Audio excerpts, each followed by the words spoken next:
Lebih luas dari daerah daratan. Untuk itu, potensi budidaya ikan air tawar menjadi salah satu yang dapat dioptimalkan. Kabupaten Banyuasin terdiri dari 40% daratan dan 60% perairan.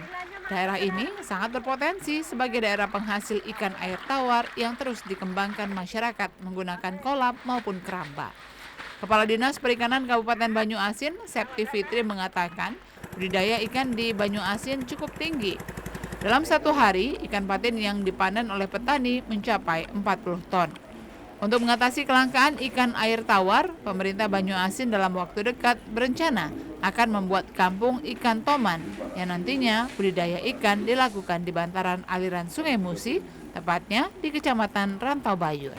Nah, di Banyuasin kita punya dua jenis yang dominan yang kita budidayakan. Untuk di darat itu patin sama lele untuk di darat. Tapi untuk di perairan kita lebih cocoknya toman sama ikan gabus.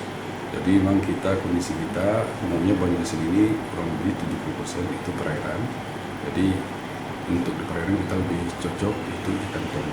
Nah, kita sudah mulai sekarang uji coba dan kita sebentar lagi launching kampung toman di daerah Srijaya, Rantau Bayur. Melalui Dinas Perikanan, pemerintah Banyuasin juga berencana akan membuat pabrik untuk pakan ikan, sehingga untuk kebutuhan pakan ikan tidak lagi membeli dari luar Sumatera. Dari Banyuasin, Martin, TVRI Sumatera Selatan melaporkan.